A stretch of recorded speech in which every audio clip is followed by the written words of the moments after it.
Welcome back. As we earlier said, we're going to be talking about Decent Life Initiative. Of course, it's a presidential initiative, and it was an idea that was sparked by His Excellency President Abdel Fattah el-Sisi, who gave his directives to start this initiative by the hands of Egyptians as usual. And Decent Life Initiative is a budget estimated, imagine, 700 billion, and is being implemented with the aim of improving the living standards, infrastructure and services that are provided to the citizens, and targets 58% of Egypt's 102 million population. Of course, this particular initiative is covering almost 4,658 villages across the country to upgrade the livelihood inside these villages, and also upgrade the facilities and improve the services inside these villages. And we're very delighted to be having with us here Dr. Hoda Rezkana, former member of Parliament, who is live with us here in the studio. Good morning, Dr. Rezkana. It's a pleasure to see you today again. A real pleasure. The pleasure is mine. If you please could shed more light on the achievements of Decent Life Initiative that covered almost, like we earlier said, 4,658 villages in Egypt. That's quite a number. Well, as a matter of fact, this is the first moving initiative will be for the Egyptian society, because I lay focus on this distant villages who are away from the vision of a lot of people. So I'm very happy that this initiative started to work on these villages and the people who lives there, and women especially who are suffering because they are depleted of a lot of elements which helps them in life. So this initiative came in response to a lot of cries and needs of these people. If you help them and eliminate poverty, eliminate ignorance, eliminate sickness and diseases, you're gonna have a wonderful Egyptian citizen. Because all the time Egyptian people were enjoying health and enjoying good a long time ago, for a long time of years. But they conquered us by spreading a lot of diseases among us, because we are opening. And because of the lack of awareness also. And you know, we are opening our borders, we are opening everything for everybody, so you cannot make the control properly. But now it's very, very mandatory that the president himself was taking this step, because he's keen about the Egyptian lives and the Egyptian women especially. And I would say that they owe him a lot, Egyptian women. Oh, the president. Egyptian women, youth, and even children. And the children also. A great sector of society is owing a lot to the president, especially that these sectors in society weren't taken care enough in earlier years before he comes into office. They were left behind, that's true. And they weren't really empowered and enforced the way President Abdel Fattah el-Sisi is enforcing them as a head of state. He's focusing on certain angles, and this focusing send a message to the government to move here and there, and to get the NGOs and all the partners in this society to get involved in helping the people in need, the people who are suffering from a lot of worries, a lot of ignorance. Ignorance is the killing #1. Ignorance and lack of awareness. And lack of awareness, of course, because it is the gate where the terrorists get through, and the ideas of the mental people get through people. Because if you are not aware about what's around you in this world, you are a victim.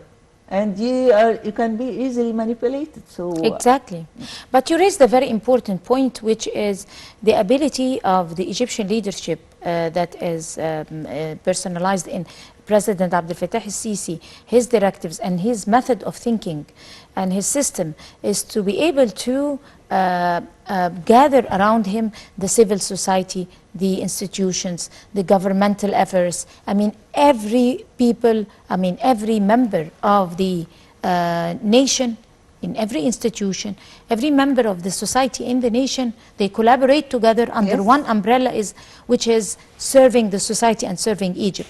Yes. He succeeded in creating that. I think I have to unifying all efforts. To raise my hat for him, because he is a successful leader at this angle. Leader, yes, that's true. And he is also very intelligent to grasp the weak points and work on it. And also he's intelligent and good and professional at unifying efforts. Yes. And bringing the best in everybody. One of the most important descriptions of a good leader is to upgrade himself from conflicts and from problems and things like that, and from conflicts of interest and all this, and try to to abide from conflicts, and also to unify the efforts of the people who he is leading them. The thing also is the area of the success here is how to get the people to collaborate and work together. This is very important. And by initiating the council, the Women Council, and I think he has to enforce them in the countryside more and make extra effort to gather the women there, because the woman is the 90% economic driving force in society. In this society. Exactly. Why is it important, like you said, to boost the efforts to be able to empower and combat, also empower the low income brackets, at the same time conquer poverty and combat poverty? The main, if you can remember, Ali ibn Abi Talib, he was mentioning that if poverty a man, I would kill him. So this is the worst tool which gives the people this kind of attitude. They are very weak and vulnerable against and in front of poverty. So that's why we have to implement income factors in the life of these people. So we initiate the businesses which is related to their living, factory of milk production factory, kind of cheese, kind of carpet, a lot of element of the natural resources there. They can use it in the field of industry. A lot of also small enterprises coming in the range of 5 to 10,000 Egyptian pounds, which helps in recycling and endorsing a lot of healthy food.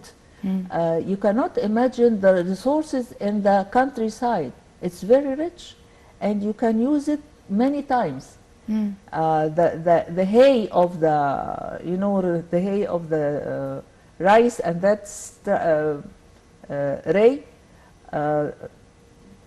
it can be produced for a lot, reproduced to a lot of crispy and very nourishing materials mixed with milk and rinsed, and they eat it as cornflakes. So the factory can be built there to get these from the village side, or from to get the labor force from labor force, small people. Factory of packaging vegetables, not putting in cans, no, plastic, and can be frozen and resold, distributed quickly. We avoid all these contaminated materials. So what we need to say that a lot of factory, if you go to Paris, you can find 80 type of cheese. How they produce this? It's only cow and milk. True. Goat, if you have a farm of goat, you get the richest and the most expensive cheese in the world. The goat cheese you can buy it, a small stick like It's this. innovation. 70 pounds, 75. And why the goat? Because it has the excellent immune system in her body. يعني the goat, which is المعزة, يعني everybody know what about the goat. So you produce a lot of vitamins and immune system support from these natural resources, which is in the village. Everybody had a cow and a goat, and you know, nobody are depleted from that, except if he's nullified totally. So what we need that we initiate the cycle of education and supporting their families with finance, which can be reimbursed to the government again after they start their factories or their production, because give him the money and she will supply everybody in the family, and she will work with you according to in the small factories, or she can work at home in sewing and you know, hand crafted and all that stuff. The village is full of rich resources to implement and to astonish all over the world, because when we see tourists, they come here and said, okay, we need something handmade. And they got the handmade stuff in a very expensive prices, and also in passion, because they need to have this original from this country, which is well known all over the world, that is the origin of civilization. Right, that's true. But let's also go back to the initiative Decent Life and its very important role, its vital, clear role that has been proven until now in a very short time to be able to combat poverty. How did Decent Life succeed in combating poverty? As long as the family, the head of the family, started to be enrolled in this initiative and to be one of the members participating, she can have the chance to get improvement in her education and get some money coming from this initiative, and also got a healthy standard measurements, because they have to examine her and make sure that she's not sick. So the people enrolled in this initiative is going to be very lucky, because they can endorse a lot of effort and start working with full energy. If she's healthy and have money and everybody in her family satisfied and cool, she will do her best to keep that. She wants to keep these resources. So why she will do that? Because she's eager to maintain a solid income coming on a daily basis. Why she will ignore it? And she has no place for any ideas or any people who are thinking in a diverted way. So we keep her away from these people and from these currents who are spreading like a fire in the countryside, because they use the people.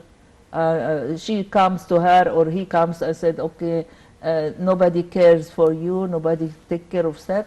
So we have to take care of you and give you money and give your family.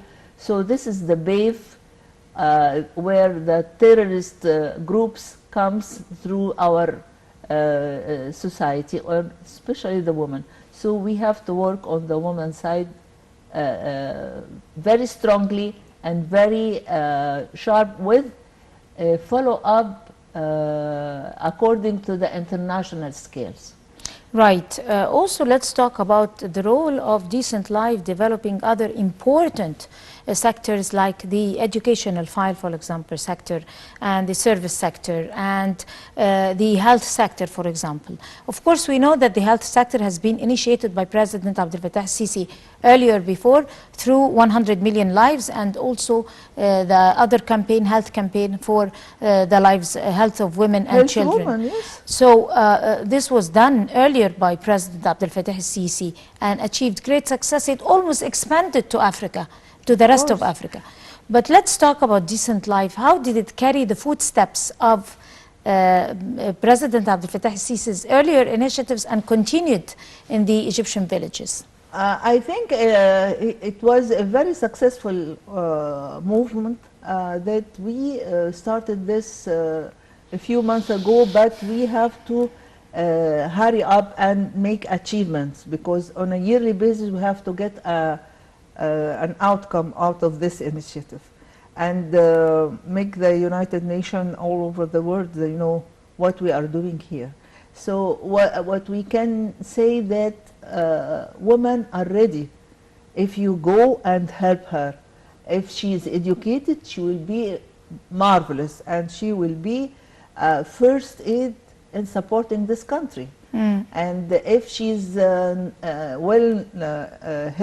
and enjoying a healthy system in her body, her brain, her liver, everything in her, she can also make the best and that optimum level of effort.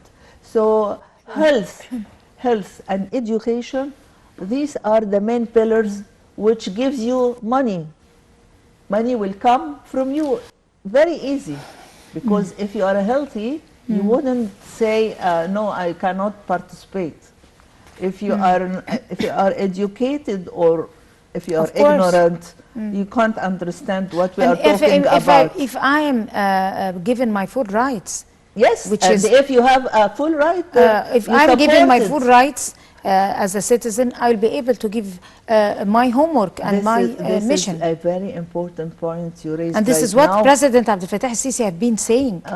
Because they are sometimes, if the woman is divorced, she is depleted from a lot of rights. Right. And he said so. The court give her hard time, and the judicial system, I'm very sorry to say, very slow in these areas. So she will suffer with her children. Exactly, but it's not like that anymore. Things have changed. There is a lot of implementations to this particular sector. It has improved a lot. It's amazing. Yes. Unfortunately, we ran out of time. We wanted to focus over many other points, but we have to wrap it up right now. Dr. Hoda Rezkana, you are a former member of Parliament. Thank you very much for coming, and you have a beautiful day. And we also enjoy this, you know. Thanks a lot. My pleasure. And we're going to go send regards to our president, and of course we push a lot with him. Right, of course. But we're going to go to a short break, and we'll come to continue the breakfast show, so stay with us.